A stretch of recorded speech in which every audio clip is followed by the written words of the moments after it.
Oi, sejam bem-vindos! Eu não sei se você já me conhece, mas eu me chamo Dagiele Weipert, eu sou especialista em ataque às dívidas e todos os dias, há bons 6 anos, eu ajudo pessoas a saírem do caos financeiro e fazerem o salário sobrar. E eu faço isso exatamente porque um dia eu já estive aí no seu lugar, eu já estive aí com problemas financeiros, mesmo sendo contadora e mesmo trabalhando em banco. E hoje eu vou falar sobre os obstáculos que você pode encontrar ao longo do caminho para sair do caos financeiro e fazer o salário sobrar. E eu combinei com a minha audiência, né, que eu ia tirar dúvidas de vocês hoje sobre dívidas específicas, tal, porque muitos dos obstáculos estão relacionados a: será que dá certo para o meu caso? Nossa, eu acho que meu caso é impossível, que não tem solução. Show, turma, vamos começar. A lista de obstáculos para você sair do caos financeiro e fazer o salário sobrar é grande, tá? Eu não vou dizer para você que é uma lista pequena. Por quê? Os obstáculos, eles são de diversas formas. Só que eu gosto de sempre trazer analogias para vocês, tá? Analogias com relação ao processo de sair do caos financeiro e fazer o salário sobrar. Eu não sei vocês, mas na minha vida, várias coisas acontecem ao mesmo tempo. Várias coisas acontecem ao mesmo tempo. E tem algumas coisas que eu decido fazer e outras coisas que eu decido deixar para depois. Vocês também são assim? E por que eu tô dizendo isso? Por que eu deixo algumas coisas para depois? Às vezes é porque eu não tenho tempo. Às vezes porque eu falo assim, não, vou fazer isso depois. Exemplo, eu quero comprar um edredom mais quentinho lá pra minha cama, que eu tô passando frio à noite. Mas eu não tô passando frio, eu só quero um edredom maior, porque eu tinha uma cama de casal, agora eu tô com uma cama queen e o meu edredom tá pequeno. Aí toda vez eu me perco lá à noite e acordo com frio, ou acordo com calor. Mas eu não vou comprar esse edredom essa semana. Eu sei que eu vou deixar pra depois. Nossa, Daj, eu tô endividado, você tá me dando exemplo de edredom? Por que eu tô dando exemplo de edredom? Porque nós temos coisas relacionadas a tudo isso na nossa vida como um todo. E eu poderia não comprar o edredom por não ter dinheiro. Eu poderia não comprar o edredom por achar assim, não, é melhor comprar depois da Black Friday. Enfim, várias justificativas. Então, o que eu quero dizer com esse exemplo? Cara, o primeiro obstáculo que você vai enfrentar para sair do caos financeiro e fazer o salário sobrar é você e a sua confiança. Turma, a nossa autoconfiança, o tanto que nós acreditamos em nós mesmos, o tanto que nós enxergamos que nós somos capazes de fazer as coisas, em geral, pelo que eu vejo e converso com tanta gente todo dia, é muito baixa. A gente chama isso de baixa autoestima. E quando você olha para a hierarquia do sistema financeiro, uma palavra que eu uso tanto, você entra na agência e você tem toda aquela estrutura de um banco, você faz um pedido e você tem toda aquela burocracia para abrir um saque, para abrir um... Cara, automaticamente, quando você começa o caminho para sair do caos financeiro e fazer seu salário sobrar, absolutamente tudo em sua volta se torna um obstáculo. E isso não é para te assustar. Isso é para que você saiba que isso vai acontecer. Para que você saiba que coisas vão tentar minar a sua energia todo santo dia. E eu tô fazendo essa live por isso. Comigo é igual. Todos os dias, turma, eu recebo um monte de gente me agradecendo. Vocês falando, acho suas lives boas, mas todos os dias eu recebo comentários negativos. Pessoas ruins, pessoas que não têm noção, e não só nas redes sociais. Vocês acham que todos os meus alunos são os anjos? Eu também tenho questões com os meus alunos. Às vezes a gente tem nossos BOs também. A vida é assim. Só que eu preciso ter clareza de quem eu sou, do meu método, por exemplo, para que eu possa verdadeiramente saber responder uma crítica, saber lidar com o obstáculo, saber resolver aquela situação. Então, por mais bobo que possa parecer e mais papo motivacional que esse assunto possa ter, o primeiro obstáculo que você vai enfrentar é você e a sua confiança de que você merece uma vida boa. Tudo aquilo que você nem sequer concebe que você pode viver um dia, Ou seja, se você não é capaz de fechar os olhos e falar assim, nossa, eu consigo imaginar o meu salário sobrando, eu consigo imaginar um ambiente de paz na minha casa, eu consigo imaginar que eu não vou mais brigar com meu marido, com a minha esposa por causa de dinheiro, eu consigo imaginar que quando eu quiser comprar um edredom para minha cama, eu não vou precisar ficar preocupada se a fatura vai ficar muito alta. E por que a Daj se emociona? Porque ao precisar de um edredom, no passado, eu ia ter que fazer conta. E hoje, depois de ter saído do caos financeiro e feito meu dinheiro sobrar, porque eu ganho salário, tá, meu povo? Eu sou empresária, mas eu tiro retirada mensal. Hoje eu não preciso mais. E se você chegasse para a Dagiele, que tirava coisa do carrinho, porque não tinha dinheiro, e falasse para ela que um dia ela ia ter zero dívida, eu não tenho dívida nenhuma, nem casa financiada eu tenho, e que eu não ia precisar fazer conta para comprar um edredom à vista, eu não acreditaria em você. Eu diria que você é um fanfarrão, que você não conhece a minha situação, que eu estava devendo 100 e poucos mil reais, como é que eu ia imaginar que algum dia eu ia estar sem dívidas, fora do caos financeiro, vendo meu dinheiro sobrar? Eu ia ser o meu maior obstáculo. Lá em 2014, se alguém aparecesse na internet, infelizmente não apareceu, e me dissesse que eu podia ter uma vida diferente. Então, quando eu venho dizer para vocês que vocês podem ter uma vida diferente e te falo sobre os obstáculos, é para que você entenda que hoje é muito provável que no meio desse caos financeiro você não consiga acreditar que é possível.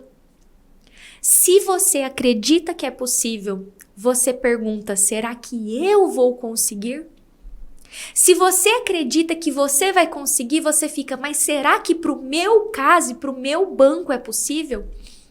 E aí você começa com uma sequência de questionamentos se é possível você sair dessa situação. Daj, me dá outro exemplo. Me dá outro exemplo. Me dá outro exemplo. Vamos lá.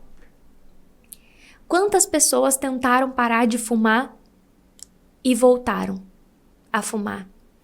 Quantas pessoas emagreceram e voltaram a engordar? Quantas pessoas começam coisas e desistem? Simplesmente porque a confiança se abala. E aí você cede, você desiste. Tem uma frase de alguém que talvez vocês conheçam, que é o Wendel Carvalho, sabe? Eu conheci o Wendel Carvalho em 2013. Ele foi a pessoa que me fez ter coragem de sair das dívidas. Eu sempre honro muito a vida dele. Isso era 2013, ele nem era famoso, ele nem tinha Lamborghini. E ele falou essa frase para mim lá atrás. Você pode ter a vida que você merece, só que você vai precisar criar essa vida. E no fundo, as pessoas, elas não fracassam, elas desistem. E até hoje essa frase bate para mim. Eu não fracassei, eu desisti. E se eu quiser voltar, eu consigo. E todo santo dia, para todas as situações. Ontem era 6:30 da tarde, faltava 30 minutos para eu entrar ao vivo com a Viviane. Eu fiquei bolada com o negócio. Bolada, chateada mesmo. Chateada, fiquei brava. E aí alguém me deu um vídeo e falou, assiste esse vídeo aqui. E aí o vídeo falava assim, era 2 minutinhos de vídeo.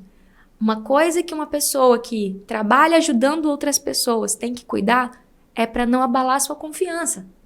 Porque a confiança vai te lembrar por que você está fazendo aquilo que você está fazendo. E aí, enfim, era um vídeo de outro contexto, mas o que isso tem a ver com você? Se você não cuidar da sua confiança, na sua certeza inabalável de que você é capaz de criar uma vida diferente, e isso não é criar na sua mente, na força do pensamento positivo, é ter ações diárias que ao longo de um ano e meio que seja, você tenha uma vida diferente. Vou abrir uma aspas aqui sobre esse obstáculo, que é o obstáculo você, pessoa, além do banco, né? Isso que eu não tô nem falando do banco, eu tô falando do obstáculo você, pessoa.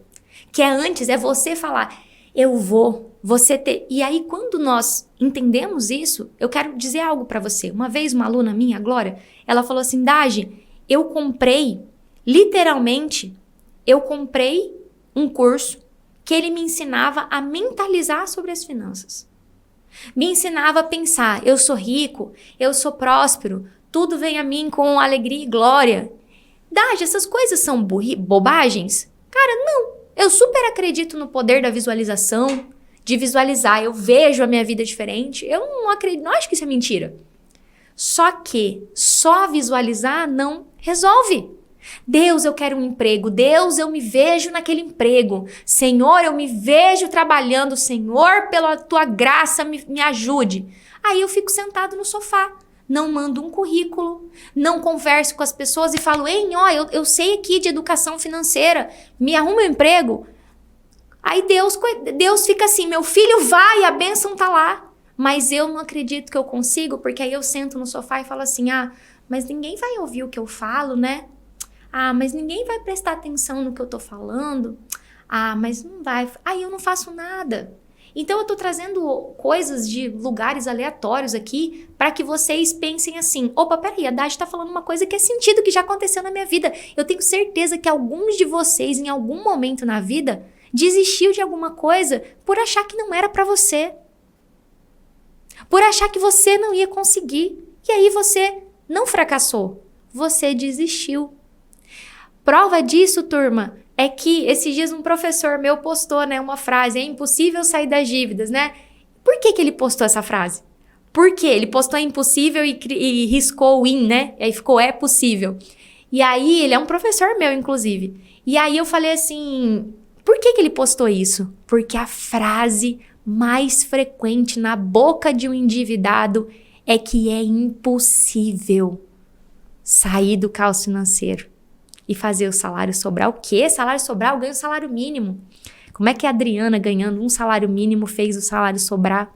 Pagou 30 mil de dívida por um valor justo. E essa frase, muito provavelmente, permeia a tua vida. E antes de te apresentar o caminho para sair do caos financeiro e fazer o salário sobrar, a gente precisa conversar sobre isso. Esse obstáculo é a sua confiança, que se abala. Principalmente quando você está endividado. Quem é que está endividado que acorda feliz, sem saber se vai ter dinheiro para pagar as contas? E eu falo disso porque alguém colocou aqui no chat, né? E assusta todo mundo quando alguém fala assim, tô pensando em tirar a minha vida. Eu sinto muito e desejo verdadeiramente que você reconsidere isso me ouvindo. Porque eu quis tirar a minha vida, Dri. Eu quis. Eu lembro muito, eu falei disso ontem. Eu olhei para a piscina e eu pensei, isso que a gente chama de pensamento suicida. E eu falo com muito cuidado disso. Eu não sou psiquiatra, eu não vou brincar com um assunto tão sério. Mas quando você olha pela janela e fala assim, cara, e se eu pular?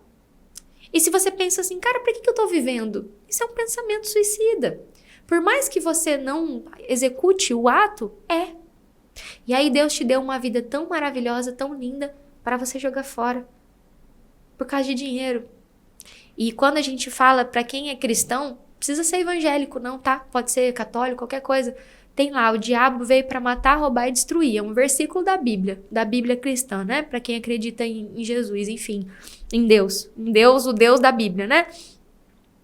Tá escrito lá. Então, quando você para e observa, agora, Dagi, por que você tá me falando desse obstáculo? Por que ele é tão importante? Porque ele vai te assombrar durante toda a sua trajetória para sair do caos financeiro e fazer o salário sobrar. E eu divago que ele vai te apavorar ao longo de toda a sua vida. Eu tenho a minha sobrinha, que ela foi pular assim numa... Como é o nome daquilo, gente? Que escorrega penduradinho? Esqueci o nome agora, deu branco. E ela olhou para mim assim, a confiança dela ficou abalada. Ela sempre escorregou naquilo, tirolesa. Quando eu vi a minha sobrinha com a confiança abalada, com 9 anos de idade, eu falei, olha lá, a confiança dela tá abalada. Ela não acha que ela é capaz de se pendurar numa tirolesa. Ela cresceu, e aí o que eu fiz? Eu tive que subir lá e descer a tirolesa. Eu com os meus 75 quilos, que eu emagreci agora. Tive que descer a tirolesa. E aí se a Dinda consegue, eu também posso.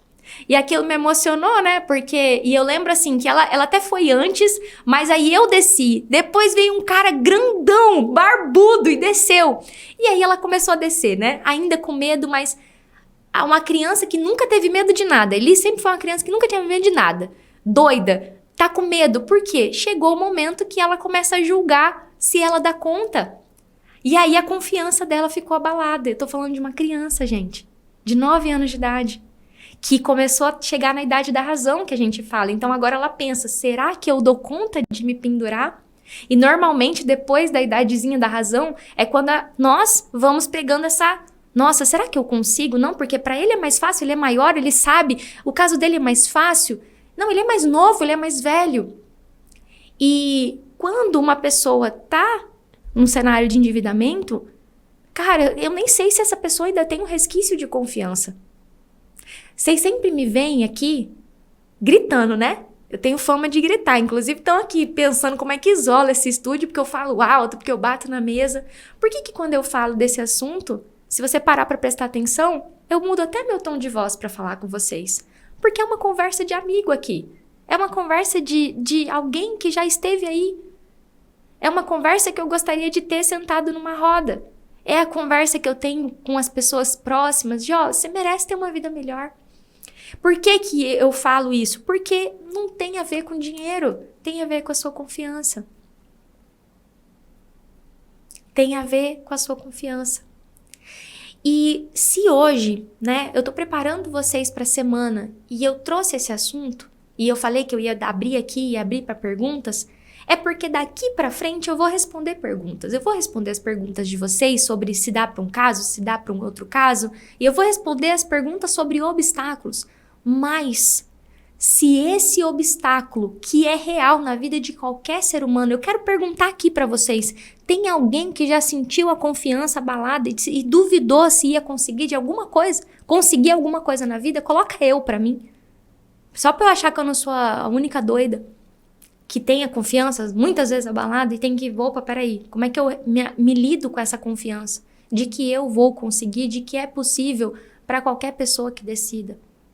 Alguém já escreveu, eu não sei, não saber, tudo bem, quer dizer que você precisa aprender. Então, o que eu quero deixar muito, muito, muito claro aqui, nessa live de preparação, eu não ensino você a motivar. Eu quero, eu posso, eu consigo. Eu não sei fazer essas coisas, turma. Na verdade, eu até poderia ter aprendido, mas eu não sou boa. Eu sou péssima motivacional. Eu falo que se vocês estão procurando alguém motivacional, eu não sou essa pessoa. Eu mostro fatos. E como é que você resolve esse fato? O fato da confiança abalada é um fato. Não é motivação barata. Não é, yes, eu consigo, Não, não é. Não é. É um fato. Somos adultos e, em momentos da vida adulta, nós temos a nossa confiança abalada.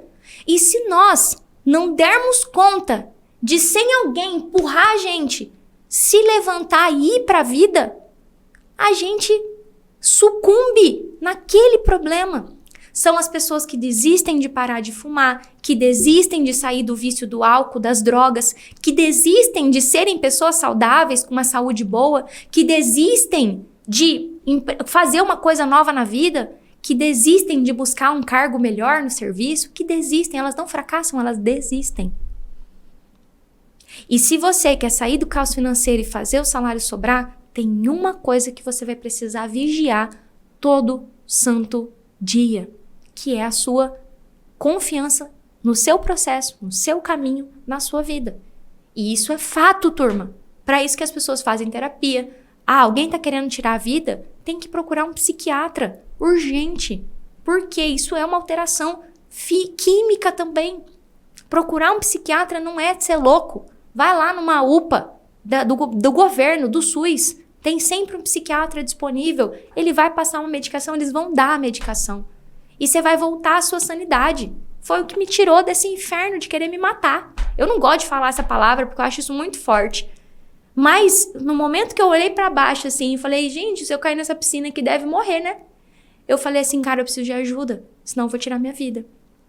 Ou eu vou acabar me matando por dentro, né? Porque uma pessoa que ela não comete ali o ato de suicídio, ela acaba adoecendo por dentro. Muitas, né? Muito se fala sobre a somatização do emocional. Então, assim, cara, vamos voltar, vamos pegar aqui, botar os 2 pés no chão. Eu falo muito para as pessoas, faz esse exercício, bota aí os seus 2 pés no chão, se você tá me assistindo, e sente seu pé. Isso é um exercício de mindfulness, é um nome chique, né? Bota os seus 2 pés no chão. Cara, você tá aqui agora.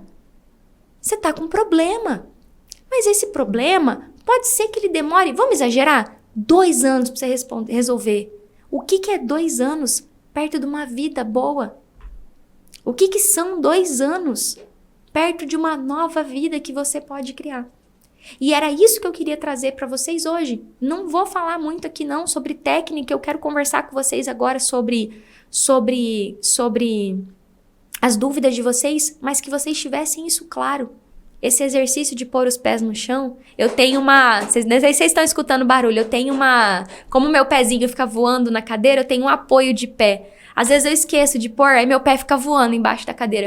Quando eu boto os 2 pés no chão, eu tô aqui. Eu trabalho até melhor quando eu tô com os 2 pés no chão. Cara, eu tô aqui agora. Vamos começar a fazer diferente? Então, assim, hoje eu não vou brigar com ninguém, eu não vou falar mal de banco. Eu queria dizer pra você que o principal obstáculo vai ser você mesmo. Você decidir que você vai começar e vai fazer até dar certo. Não tem se der certo. Não tem a opção de não dar certo. Não tem a opção de desistir. É fazer até dar certo. Até o fim, até dar certo. São 2 coisas que eu falo muito, é até dar certo, não é se der certo. Meus alunos têm um mantra. É proibido dentro do meu curso você dizer que você não conseguiu uma negociação. Não tem essa de não conseguiu. Você vai mandar, você vai esperar a resposta e você vai vir falar comigo. Eu tenho plantão com os meus alunos, né? Você vai me trazer seu caso, vamos olhar o que mais que pode fazer. Tô com um caso agora muito complicado. Falei, não, vamos tentar aqui essa outra estratégia. Desistir não é uma opção. Você merece sua vida sem dívida. Então, vamos fazer até dar certo. Inclusive, foi um aluno que desistiu durante 1 ano. Ele ficou parado sem fazer nada. E aí, ele, de repente, voltou. Dage, eu desisti, eu parei. Me ajuda a voltar? Aí, ele conseguiu recuperar a confiança dele para pedir ajuda de novo. É um aluno meu que parou de fazer o método durante 1 ano. Por quê? Ele deixou a confiança dele ser abalada. Ele desistiu, ele não fracassou. Mas graças a Deus, de tanta gente mandar e-mail, ele ressurgiu como uma fênix e voltou. E a gente tá lá resolvendo o caso muito complicado deles. E caso muito complicado é o que mais tem. E aí, eu sei que tem muita gente nova aqui, que talvez não tá entendendo muito o que eu tô falando, que talvez até pareça que eu tô falando de papo motivacional, mas o tema de hoje é os principais obstáculos. Então, até aqui eu falei sobre um, que é você. Só que aí, beleza, eu vou, Dage, eu decidi, tanto que eu tô aqui assistindo sua live, eu quero, Dage, eu tô animada, eu tô motivada, mas ó, eu já planto essa sementinha na cabecinha de vocês, de que esse tem que ser um cuidado até dar certo. Por quê? Vão ter momentos que você vai desanimar. Agora, depois disso, a gente tem os obstáculos práticos. Então, esse é um obstáculo... Esse é um obstáculo emocional. Depois disso, a gente tem um obstáculo prático, que são o que pode acontecer com você ao longo do caminho. O gerente e o banco não vão te ajudar. Então, um obstáculo muito claro que você enfrenta é a resistência do banco em negociar com você. De fazer um acordo com você é um obstáculo. Como é que eu me preparo para superar esse obstáculo? Eu vou conhecer as regras do sistema financeiro com relação ao meu cartão. O que é certo e o que é errado? Dage, qual outro obstáculo? Você pode ter, por exemplo, um juro muito baixo no seu consignado. E aí a pessoa fala, não tem como reduzir. Tem uma aluna minha, inclusive, que ela falou, eu tô frustrada porque meu consignado não tem como reduzir. Eu falei, criatura, seu consignado não tem como reduzir agora, porque a taxa dele é boa, perto do seu convênio, mas você tem tantas outras coisas para manter na sua reorganização financeira, principalmente para você não precisar renovar mais o consignado, não precisar mais fazer 13º, não precisar mais antecipar imposto de renda. Qual outro obstáculo, Dade, que pode aparecer? O obstáculo de se ver diante de um caminho que exige, sim, ação. Não tem como criar músculo sem fazer musculação. É o esforço do músculo que faz a gente ganhar músculo. Não adianta tomar uma cápsulazinha para ganhar músculo. Não tem como sair do caos financeiro e fazer o salário sobrar sem mandar propostas. Um obstáculo que os meus alunos enfrentam é um certo cansaço. Por meu Deus, mais uma solicitação no Bacen. Porque são várias dívidas. Então, se eu tenho 10 dívidas em 5 bancos, pelo menos 5 propostas eu vou ter que mandar. Mas, meu Deus, é entrar no computador e mandar. Entrar no celular e mandar. Dá para fazer pelo celular. Mas é um obstáculo prático.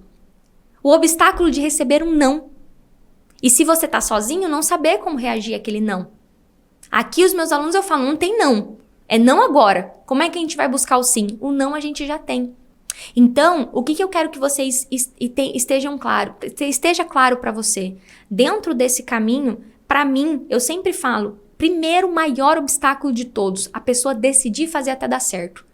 Por quê? A galera quer o quê? Quer um esqueminha, quer um negocinho, quer um trenzinho, quer alguma coisa ali que seja rápida e indolor. Não tem. Não tem. Tem um caminho chama reeducação financeira, mas nem é reeducação. É um caminho de ataque às dívidas. Eu falo que eu não vou te ensinar a gastar menos do que você ganha endividado. Você nem tá conseguindo pagar direito as contas que você tem. Como é que eu vou te ensinar educação financeira, orçamento doméstico? Vou te ensinar mais pra frente. Agora é ataque às dívidas. E aí, quando você supera esse primeiro obstáculo, aí vem o obstáculo do conhecimento, que é, se eu decido traçar um caminho, como eu vou buscar o caminho agora? Mas é você entender assim, eu vou ter que agora entender que isso é uma prioridade na minha vida. Onde que eu vou buscar a solução? A gente se encontrou aqui na internet, eu fico muito feliz com isso. Mas agora você tem uma pessoa que você está conhecendo. E eu recomendo fortemente, que eu falo sempre às pessoas, dá uma pesquisada. Pesquisa sobre o assunto. Você vai ter que escolher um caminho para você atravessar, para que você possa falar assim, como é que eu vou superar os obstáculos técnicos que vão surgir? Porque eles vão surgir. E hoje eu vou dar uma amostra para vocês, respondendo aqui essas perguntas, mostrando para você, ó, isso aqui funciona desse jeito, isso aqui funciona dessa forma, isso aqui funciona dessa maneira, porque tem uma parte técnica. E aí, se eu alio uma decisão, número 1, uma decisão emocional, de caráter, uma decisão de pessoa, de fazer diferente a partir de agora e fazer até dar certo, sem essa parada de desistir, não tem essa opção de desistir. É fazer até dar certo. Aí eu falo, opa, peraí, eu já decidi. Agora eu vou procurar os meios para conseguir esse objetivo. Chega final de ano as pessoas, esse ano eu vou emagrecer, esse ano eu vou gastar menos, esse ano eu não vou me endividar. Chega final do ano, você olha para trás e fala assim, ih, não fiz nada, metade das coisas que eu queria fazer. Quem não tem essa decisão e essa clareza de que sair do caos financeiro e fazer o salário sobrar, emagrecer, juntar dinheiro, qualquer que seja a sua meta, precisa de ações diárias para alcançar esse objetivo, não alcança os objetivos. Não alcança os objetivos. Então é uma live bem direto ao ponto aqui para vocês. Por quê? É isso. É uma decisão de fazer diferente. Vamos lá. Turma, o que eu vou responder aqui agora? Eu vou pegar nas perguntas de vocês dúvidas que tenham a ver com esses 2 temas que eu falei a partir para vocês. 1, emocional. Será que eu consigo? Será que meu caso é possível? E número 2, técnico. Será que é possível negociar o cartão? Então eu vou pescar algumas informações. E curiosamente aqui, né, tem uma pessoa aqui que ela vai saber que eu tô falando para ela. Por quê? É uma pessoa que pelo menos eu vou dizer, não sei quantas vezes eu já ouvi, eu estou com o meu emocional péssimo. O que você pode fazer para melhorar o seu emocional? Será que você não precisa procurar um psiquiatra e uma terapeuta para te ajudar?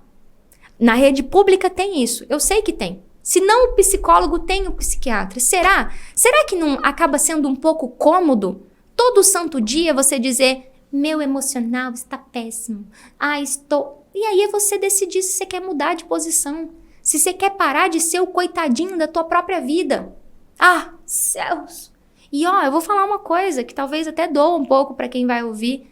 As pessoas, dependendo da idade, esse comportamento ele tende a se atenuar. De tudo para mim é mais difícil porque eu sou mais velho, porque eu não entendo de tecnologia, porque na minha época não tinha isso. E a pessoa entra. E normalmente a pessoa tá com um problema físico, fisiológico, tá com deficiência de vitamina, às vezes deficiência de ferro, de alguma coisa, e tá com problema emocional, problema químico. E reclamar, ainda publicamente, céus, você tá validando aquilo. Todo dia, todo dia.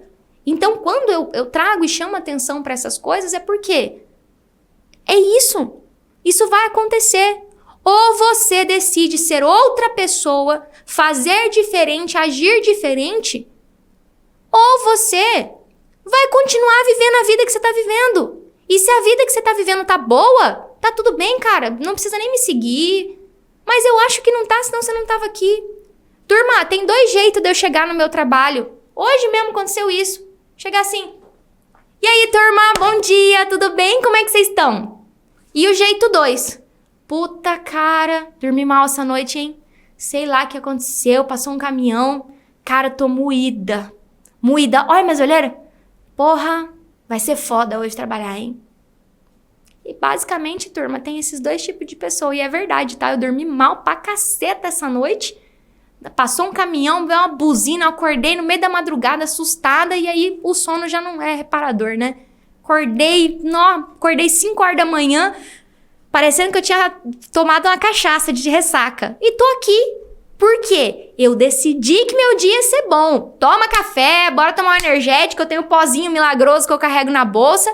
Vamos acordar. E vocês acham que não tem gente que chega no trabalho todo dia assim? Bom dia, né? Tirando dinheiro, tá tudo bem, né? Bora lá. Tô podre, cara, tô cansada. Vocês sabem que tem esses 2 tipos de pessoa. Você tem que decidir quem que você quer ser. Mudar de trabalho. Bora lá. E um ponto de atenção aqui, né? Tem muita gente nova chegando por aqui, então eu sei que vão ter perguntas que pra quem é mais antigo, né? Eu já sei a resposta, Daj. Mas mesmo assim, vamos lá. Agora estou aí pra vocês. A Adriana fez um comentário e eu vou ler. O nosso emocional é pela falta de dinheiro. Para pagar tendo um norte, podemos melhorar. O psicólogo não vai ajudar em nada. Adriana, eu compreendo o seu ponto de vista e eu entendo perfeitamente você pensar isso. Porque quando eu tava com problema financeiro, eu pensava da mesma forma. Então eu quero que primeiro de tudo você saiba que eu entendo você. Do tipo assim, eu vou pro psicólogo pra quê se eu não tenho dinheiro pra pagar a conta? E inclusive, isso é uma conversa que eu tenho com os psicólogos que atendem pessoas com problemas financeiros. Na prática, se o indivíduo ele tem um problema, está com um sofrimento e ele não tem meios para resolver aquele problema, ou seja, uma solução para o problema, não adianta mesmo ir para terapia. Você está 100% correta. Agora, se eu não estou tendo forças para executar os meios de ação, ou seja, eu encontrei uma pessoa na internet que tem mais de 2.000 vídeos de graça. Meu conteúdo tem mais de 2.000 vídeos de graça. Só que as pessoas, por não terem força, elas não vão na semana. Elas não assistem até o final. Elas não aplicam. Entrevistei a Viviane ontem. 1 ano e meio me seguindo. Faltava força para ela executar os meios de ação para fazer. E isso é, inclusive, psicologia. O sofrimento do ser humano, ele precisa que ele tenha meios para resolver as coisas, senão ele entra em sofrimento e não sai. Recentemente eu fiz um curso sobre isso, falando sobre os meios de ação. Se a pessoa não tem os meios para agir, ela vai estar em sofrimento. Para isso que eu estou aqui. Então, olha só o que você criou na sua cabeça. O que eu preciso é de dinheiro. Minha querida Adriana, sim, você tá devendo. Esquece que você vai arrumar dinheiro. O único caminho para sair do caos financeiro e fazer o salário sobrar é negociar as dívidas. O dinheiro que você ganha, você vai ter que distribuir nas dívidas. E isso são as 3 etapas: clareza, preparação e negociação. Então, você falando que eu quero dinheiro para pagar as contas e não um psicólogo, é um bloqueio, é um obstáculo. Por quê? Você já teve vários dinheiros na sua mão. Você já teve limite de cartão, você já teve dinheiro de empréstimo, você usou mal. Se eu depositar 100 mil reais na sua conta sem você ter clareza, preparação e negociação, você vai sumir com esses 100 mil reais e ainda vai ficar devendo um pouco pro banco porque você não sabe negociar. E aí você vai negociar pagando 3 vezes mais. Adivinha como é que eu sei isso? Eu fiz isso. Peguei a minha rescisão de 60 mil reais e fui. Tá, paga minha dívida. Então, da GL, não dá pra pagar tudo. Vai pagar só um pouco. E se eu tivesse conhecido alguém que me falasse que eu podia ter pagado por 30 mil, porque era o quanto eu devia, eu não tinha comido o pão que o diabo amassou mais 1 ano e meio, pagando uma dívida 3 vezes mais do que eu devia. Então, quando eu falo que esses obstáculos existem, tá aí a prova. E eu não tô atacando você, tá, Adriana? Inclusive, é exatamente isso que você falou. Sem meios para a ação não adianta psicólogo. Mas, se você não tem força para agir, se você mesmo me escutando não consegue ir pra ação, tem algum problema. E a gente chama isso de apatia diante da vida. Às vezes pode ser depressão, às vezes pode ser qualquer coisa, pode ser até anemia. Eu tava anêmica esses dias. Pode ser até anemia. Tanta coisa que pode ser. Mas se você não consegue agir na vida, tem que pedir ajuda. E não é só ir conversar com o psicólogo. É como é que eu faço pra melhorar? Como é que eu faço pra ficar bem? Tá? Então eu respondi essa porque tinha a ver com emocional. Agora eu vou responder a outra. Falei com o banco e o juro é 11%. Maria, você deve ter chegado agora. Tem 2 palavrinhas que são proibidas se você quer sair do caos financeiro e fazer o salário sobrar. Banco e gerente. É óbvio que o banco não vai te oferecer nenhuma condição boa. Você vai precisar aprender a se preparar. São 3 pilares: clareza, preparação e negociação. Preparar para negociar do jeito certo. E você não negocia com o banco, porque o banco é o Zé da Água, que você liga e fala assim: ô Zé da Água, manda uma água aí. Você ligou pro banco e falou: ô banco, negocia aí. Aí o banco falou: 11%, faz o Pix. É assim, é o Zé da Água. Ligar no banco e tentar negociar é ligar pro Zé da Água. Não vai resolver. Ele vai falar: é 11%, quer? Se quiser faz o Pix que eu te mando a água. Se não, culpa do outro. Vai chorar em casa sozinho. Para negociar, você vai precisar se preparar, aprender quais são as resoluções do Banco Central, aprender quais são as regras e os direitos do consumidor e usar Banco Central, Procon, jurisprudências que já existem dentro do direito bancário para negociar de forma amigável fora da justiça. Só que se você... Olha o que é o tema da nossa live de hoje, obstáculos. Se você desistir diante da resposta do banco pelo 4004, ferrou! Você não vai sair do caos financeiro e fazer o salário sobrar. A tua pergunta tem que ser: o que eu tenho que fazer? Qual é o meu próximo passo? Você percebe que você não me fez uma pergunta? Você colocou bem assim: o banco disse que é difícil. Entendeu?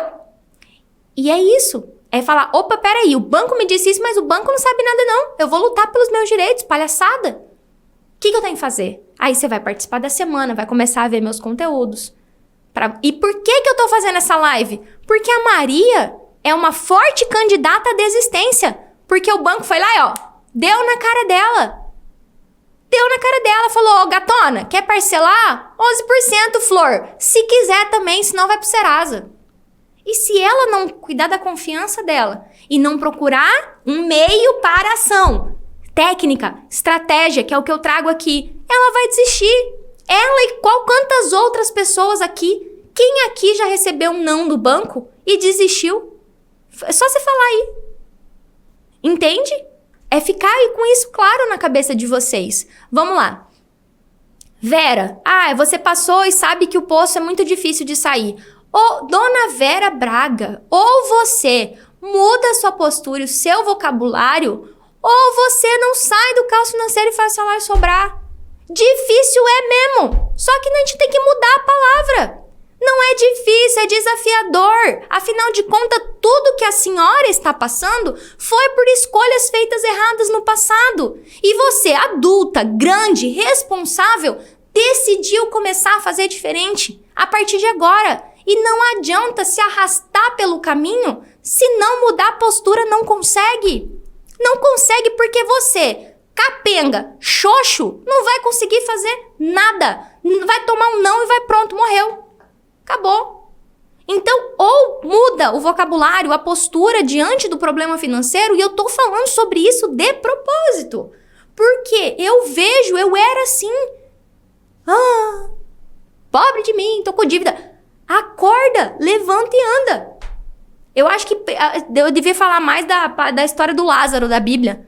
O Lázaro lá, Jesus não ressuscitou o Lázaro, é tipo isso. Levanta e anda. Você vai ter que ser a pessoa que vai fazer o seu milagre acontecer. Não adianta ficar nessa ladainha. Vocês sabem o que é ladainha? É uma oração grande, né, que tem a ladainha. Ai, tá difícil. Ai, é complicado. Ai, e eu tô falando de propósito mesmo, para que vocês entendam. Agora, a pessoa me perguntou bem aqui, ó, como sair da bola de neve do cartão, né? A bola de neve do cartão, ela precisa ser interrompida. A primeira coisa que você faz é entender que você tá na bola de neve. Entendeu? Vai ter que interromper o ciclo. Interromper o ciclo não é não pagar e dar o calote. É você pedir pro banco assim, ó, banco! E não é pro banco, é usando o direito do consumidor. Essa fatura aqui, ó, eu ganho, banco, 3 mil.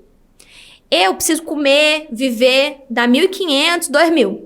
Dão dizer que dá até mais, né? Normalmente as pessoas gastam o que ganham. Até mais. Se eu pagar a fatura, banco, vai faltar para eu comer. E fora você, eu tô devendo mais. Taraná, taraná, taraná. Meu endividamento total é tanto. A gente chama isso de endividamento total. Então, eu não tenho como pagar essa fatura. O que a gente vai fazer? Vamos negociar? Eu não quero te dar o calote. Eu não quero deixar de pagar. Eu não quero dar o calote e esperar o Serasa limpa nome. Eu não sou vagabundo sem vergonha. Não vale nada. Eu quero pagar. Só que eu preciso de um parcelamento. É isso. É isso. Dage, é fácil assim?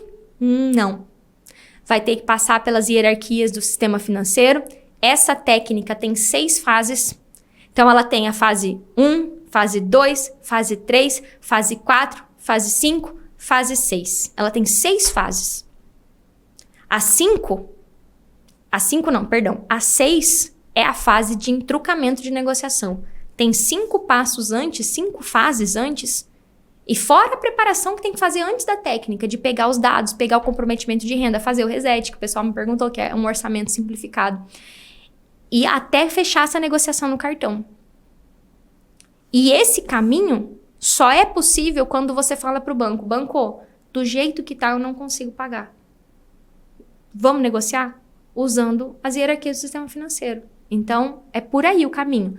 France Cleide, como saber das resoluções? Eu falo disso every santo day, todo santo dia. Então, hoje eu não falei de resolução específica, mas são mais de 10 mil resoluções, né? Então, eu falo sobre aquele assunto e eu cito a resolução. Hoje a gente não falou nada específico sobre resolução. Alguém até falou, faz uma aula com um resumo das resoluções. Não adianta, a resolução sem um contexto não vai servir para nada. Então, eu uso a resolução 4.790 para impedir que o banco desconte alguma coisa na conta corrente.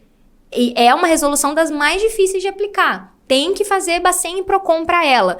É essa resolução. Só que ela tem que estar dentro de um contexto. Se a pessoa quiser só dar o calote, não vai servir essa resolução, porque aí se chama caloteiro, aí não tem o que fazer. O caloteiro tem que se ferrar, entendeu? Mas quem está fazendo um processo de negociação de dívidas amigável, um procedimento de negociação de dívida amigável, usa as resoluções nesse caminho. Daniela, urgente, você assista a live da minha aluna Silvana. Você que tem câncer, você precisa assistir a live da Silvana. É sério. Ela tá tratando 4 cânceres, já tá no 4º tratamento de câncer e ela se livrou das dívidas. Saiu do caos financeiro e fez o salário sobrar.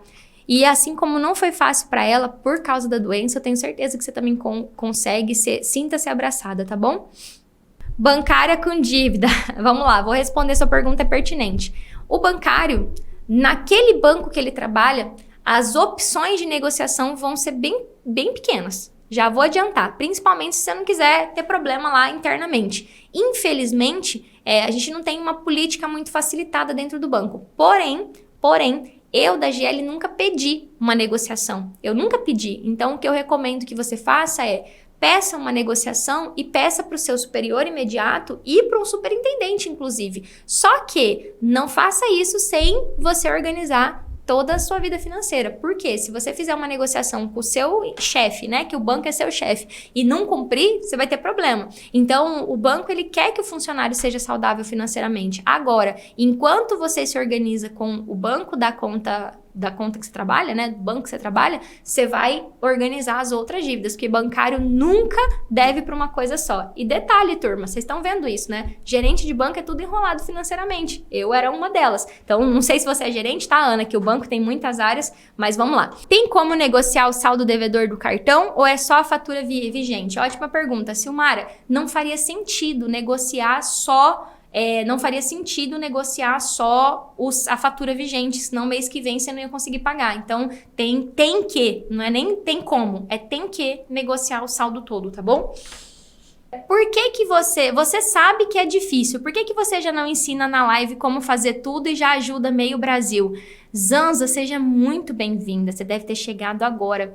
Eu faço isso na internet pro Brasil inteiro já tem quase 4 anos. Se você se dedicar a estudar os meus vídeos, é porque todo dia tá chegando gente nova por aqui. Então eu preciso falar de assuntos diferentes. Mas eu já ajudo meio Brasil. Tá tudo lá no YouTube. São mais de 2.000 vídeos. Fora mais de 3.000 postagens no Instagram. O caminho para sair do caos financeiro e fazer o salário sobrar seria impossível entregar numa live. Impossível. Por isso que eu faço um evento de 3 dias. E eu não tenho medo de crítica, mas é esse tipo de pergunta que eu gosto de responder. Sabe por quê? Porque, por que você não ensina? Porque se você não superar os obstáculos que eu tô falando aqui hoje, posso te ensinar todas as resoluções do Banco Central, você não vai fazer. Vai dizer que você nunca pegou uma dieta para fazer e não cumpriu. Entendeu? Então, assim, para quem não quer participar das lives, não quer participar da semana, maratona o meu YouTube. Tá tudo lá. Inclusive, como negociar o cartão de crédito, como proteger o salário, tem muita aula. Se fosse possível ensinar todo mundo a sair do caos financeiro e fazer o salário sobrar em uma live, menina, o mundo era meu. Quando a gente negocia e não consegue pagar, a gente pode renegociar de novo? Sim, pode. E, inclusive, isso é uma coisa que eu ensino muito para os meus alunos. Nunca feche uma negociação se você não tem certeza que você não pode pagar. Isso pode ser visto como má fé, como uma atitude de caloteiro, entendeu? Para limpar o nome durante 5 dias ali. Então, eu recomendo muito que fechou uma negociação ruim, às vezes porque você foi pressionada, às vezes porque você estava no desespero e nem pensou direito, aí você pode sim repactuar essa negociação. Não é porque você já renegociou que você está fadada a continuar com a negociação, tá bom? Ah lá, a Laura dando depoimento aqui ao vivo, ó. Já fiz a minha proteção salarial, consegui a 4.790 com o gerente, por incrível que pareça. Laura, não, é que graças a, né, a Zanza falou ali que eu não ensino nada, graças ao aumento das pessoas ensinando essas resoluções, os bancos estão aderindo. Então, hoje está acontecendo um movimento muito incrível com os meus alunos, que eu fico muito feliz. A gente já consegue reduzir taxa de 4,5 para 1,5 sem sofrimento. Porque já é uma coisa validada pelo Supremo Tribunal Federal, que tá lá já bonitinho, que a taxa média é um valor lá do Banco Central, então tem tudo bonitinho como funciona. Então eu não preciso entrar na justiça para exigir que aquela decisão do Supremo seja cumprida nos contratos. Então o que você falou que conseguiu com o gerente, graças a Deus isso melhorou. Então tem algumas coisas que a gente consegue. Por isso que toda proteção salarial, o meu aluno primeiro, né, eu ensino aqui inclusive, aí na agência. Tá bom? Por quê? Porque às vezes consegue, mas é infinitamente menor o número de quem consegue do que o número de quem não consegue na agência. Luciana falou bem assim, Dade, como é que eu vou saber o valor real da dívida? Não é o valor que o banco informa? Não. Mesmo que no registrato o valor está acima do que eu realmente paguei? Então, o que é legal, Lu? Chegar no valor justo da dívida é trabalhoso. O mais desafiador é você chegar nesse valor-alvo com os empréstimos, com o cartão de crédito, com o limite da conta. Então, eu sempre falo que para cada dívida a gente vai ter uma técnica. Por exemplo, o limite da conta.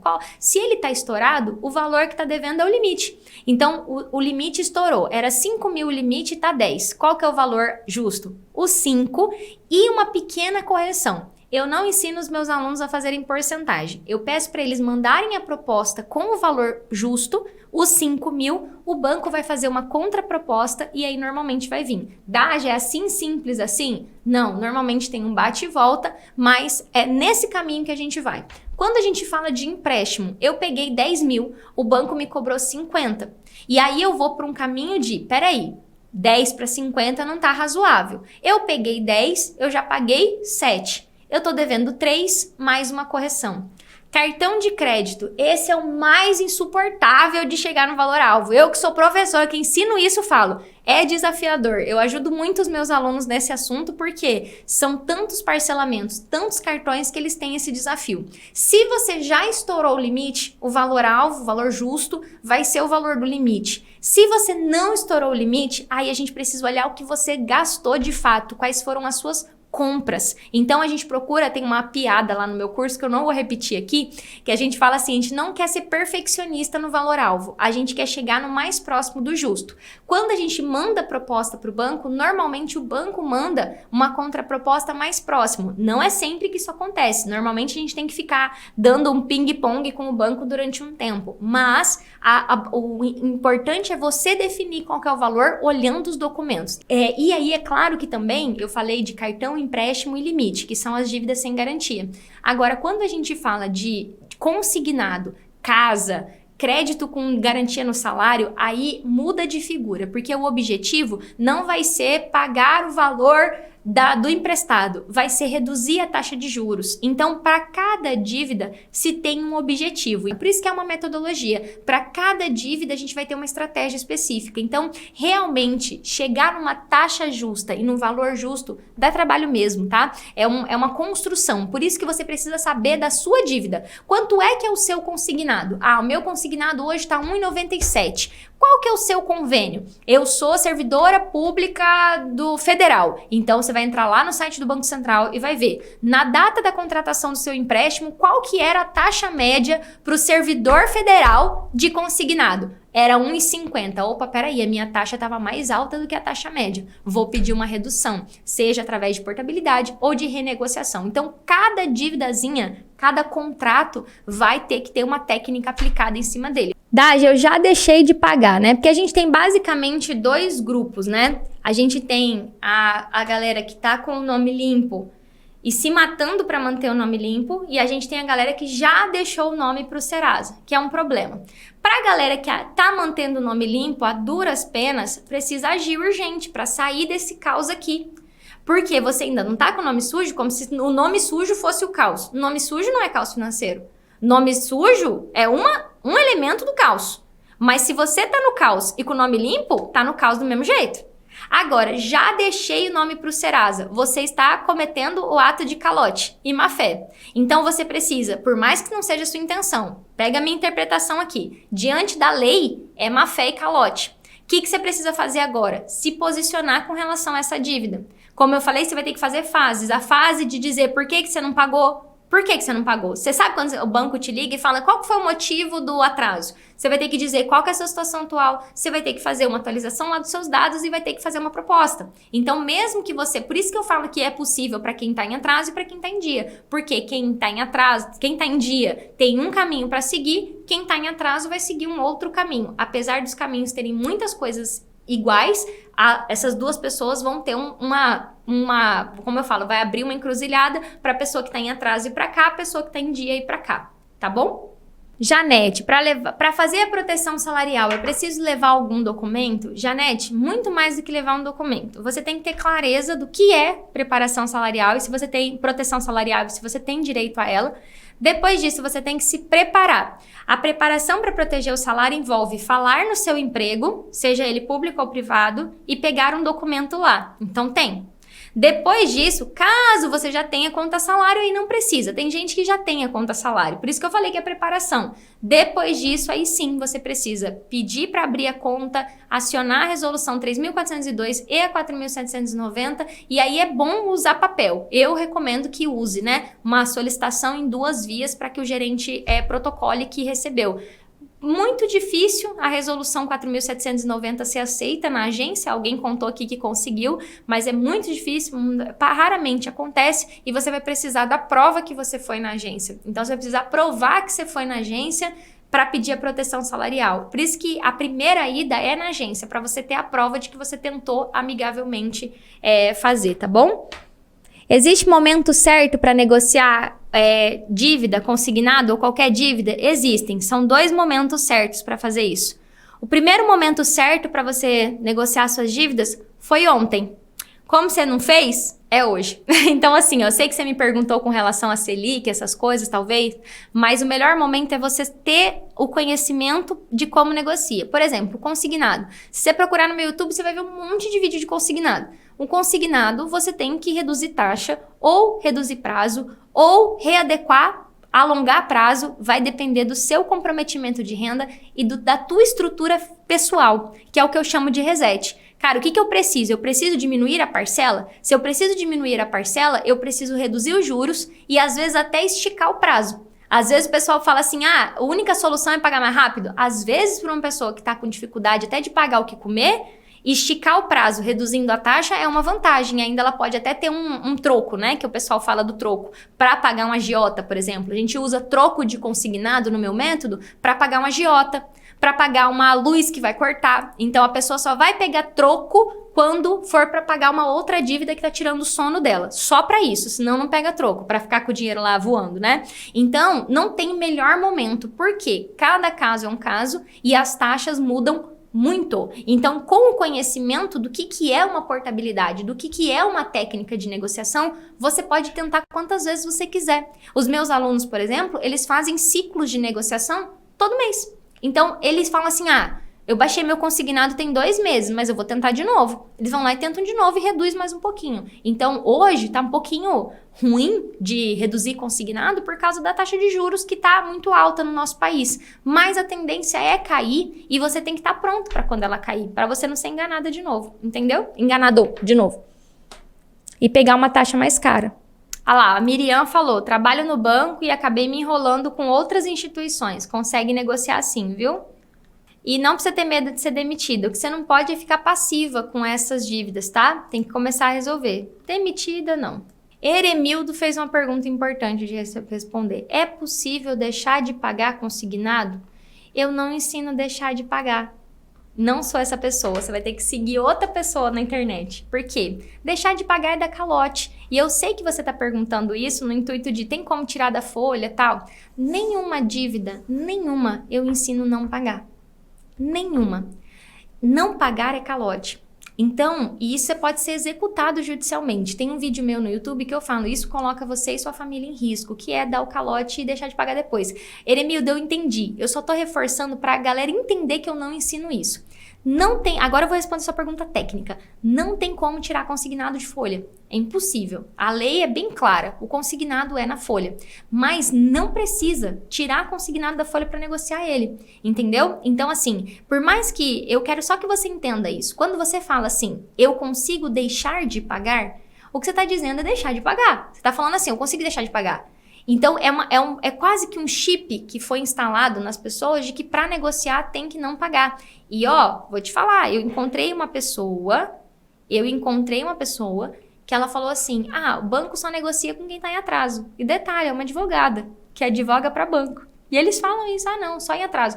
Por quê? É como a banda toca para quem não sabe o jeito certo de negociar. Tem que deixar em atraso, o consignado não tem jeito porque é em folha.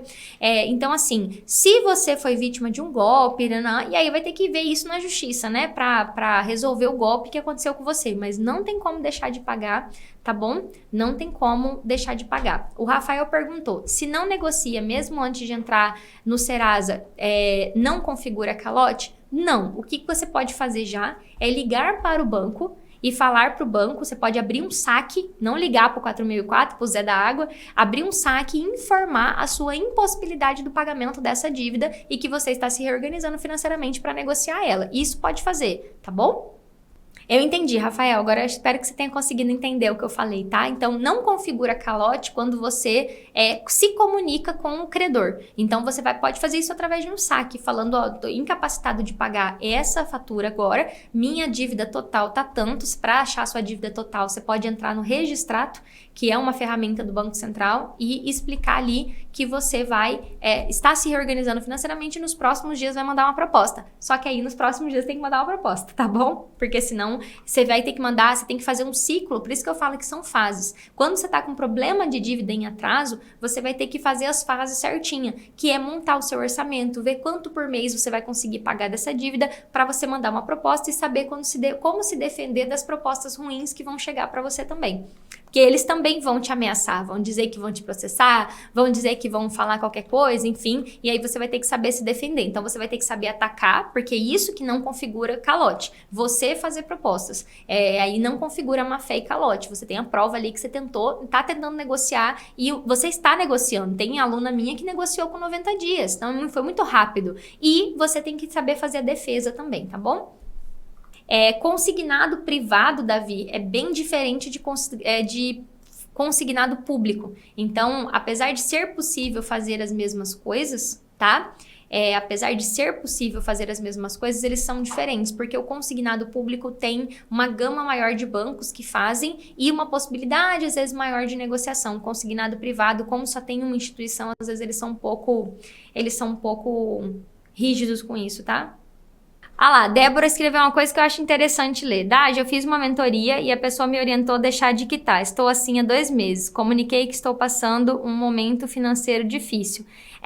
Só que não é esse o caminho que eu ensino, tá? Eu respeito muito outros professores, mas eu não ensino você ficar esperando nada, tá bom? Eu ensino a fazer proposta, fazer negociação e, os bancos, eles detestam os meus alunos, inclusive, porque perturba a vida deles. Eles não te ligam um montão de vezes? Então, assim, respeito muito os meus colegas de trabalho, educadores financeiros, mas eu tô no campo de batalha com mais de 2.200 alunos, sei o que é uma execução judicial, então eu não recomendo parar de pagar. E aí o pessoal fala bem assim, né? Qual que era a fala dos educadores financeiros e que talvez até em algum momento foi a minha lá atrás. Ah, não, o banco não vai processar uma dívida de 10 mil. Então, até eu ver uma execução de 8 mil. Quando eu vi uma execução de 8 mil, aí eu falei assim, então, acho melhor a gente mudar o discurso, porque tava sem campo de visão, né? Então, eu sempre falo que algumas profissões, e isso eu falo com todo carinho do mundo, tá, turma? Algumas profissões, a pessoa precisa de campo de batalha, tempo de estrada. Bancário é uma delas. Não tem como você ser um bancário top com 3 meses de banco. Você vai ficando um bom bancário quanto mais você faz aquilo. Eu acho que todas as profissões são assim, na verdade. Então, como que é a história do... Por que eu me intitulo especialista em negociação de dívida? Vocês já me viram falando sobre CDB? Sobre poupança? Sobre financiamento de casa? Como é que faz um financiamento? Vocês já me viram falando sobre ganhar milha no cartão de crédito? Vocês já me viram falando sobre Bitcoin? Vocês não vão me ver. Vocês não vão ver nada aqui no meu Instagram sobre qualquer outra coisa que não seja negociação de dívida. Porque eu me especializei nesse assunto. E como especialista nesse assunto, tanto eu quanto os advogados que advogam na defesa do consumidor deixam bem claro. Você parar de pagar uma dívida e ficar esperando o Serasa limpar nome, ficar esperando uma proposta do banco, é a configuração clara de calote e má-fé do devedor. E aí, como é que eu vou defender esse devedor? Então, os advogados que trabalham de forma séria falam isso. Você pode achar que seu nome vai para o Serasa e se acordar com uma execução e ter que pagar a sua dívida por um valor 10 vezes maior, que as execuções vêm com juro e todas as correções possíveis, e você tem que pagar em 3 dias. Aí, o que a galera faz? Vai pegar dinheiro com a agiota. Aí pega dinheiro com a agiota para não ser executado, para não ter o próprio salário penhorado. E um bom advogado que defende o banco sabe penhorar as coisas. Um bom advogado do banco sabe ferrar com a vida do devedor. Assim como a gente que atua do outro lado, defendendo o consumidor, sabe defender o consumidor. Eu não sou advogada, porque eu não ensino ninguém a entrar com processo contra o banco. Eu atuo na fase administrativa, sem a pessoa precisar entrar com processo. Então, o que eu, como uma pessoa que defende o bom devedor, faz? Faz o devedor configurar a sua boa-fé. E configurar a boa-fé não é escrever uma cartinha dizendo eu tenho boa-fé. É ter ações que demonstrem a sua boa-fé. Então, a partir do momento que a pessoa começou o meu método, por exemplo, eu falo, eu quero um extrato digno de uma pessoa que está se organizando financeiramente. Eu não quero palhaçada no seu extrato. Eu não quero net de R$400. Eu não quero iFood de R$300. Você não está em reorganização financeira? Eu quero um orçamento doméstico. Todo mês tem que ter um orçamento bonitinho. Eu chamo de reset financeiro. Bem simplesinho, para comprovar a boa-fé. Então, hoje, os meus alunos não têm medo de uma execução, por exemplo. Eu falo para eles, cara, não vai acontecer porque você está negociando. E segundo, se o banco decidir te cobrar alguma coisa, olha a quantidade de prova da sua boa-fé que você construiu até aqui. Então, nenhuma pessoa eu ensino a não pagar e ficar esperando, até porque isso adoece. Alguém que dá calote no banco e fica esperando uma proposta, essa pessoa não dorme, cara. Eu quero que as pessoas durmam. Eu quero que elas conversem com o banco. Eu quero que elas negociem. Hoje uma aluna falou, Dagi, o banco está interagindo comigo pelo Procon. Eu posso falar com eles? Eu falei, claro, eles estão interagindo com você dentro de um canal oficial de defesa do consumidor. Isso é ótimo. Então, turma, eu sempre quando eu falo disso, eu falo com bastante zelo. Por quê? Se eu olhar lá para trás, em algum momento eu falei, para de pagar. Mas eu nunca ensinei as pessoas a não fazerem o caminho para negociar. E muitas pessoas estão com o nome no Serasa e deitado em berço esplêndido, esperando o momento que vai vir uma proposta. Esperando o momento que o banco vai negociar. Então, tem que tomar cuidado, tá bom? Alguém falou assim, e não quero deixar vocês com medo de execução. Eu quero que vocês saibam que uma pessoa que não paga pode ser executada. Tá, de quanto tempo? Não é assim. Você tem, normalmente, né, os bancos, eles vão cogitar a execução depois de, no máximo, 100, 120 dias. Então, só que eu não gosto de ficar dando esses números, porque vai que tem banco que executa com 30. Então, aqui, dentro da minha experiência, o menor tempo que a gente já viu, assim, uma pessoa ser executada é 120 dias. E aí, realmente, foi uma pessoa que não fazia o método, que já entrou no método com esse problema, sabe? Porque a pessoa simplesmente deixou de pagar. E aí ela teve que resolver tal, e tem solução. Uma execução, ela tem uma solução, né, para resolver esse problema. Mas aí fica mais difícil. Eu não quero ter que chegar ali, tá bom? Não quero ter que chegar nesse problema. Turma, deixa eu falar uma coisa para vocês. A live de hoje ajudou vocês? Gente, super beijo.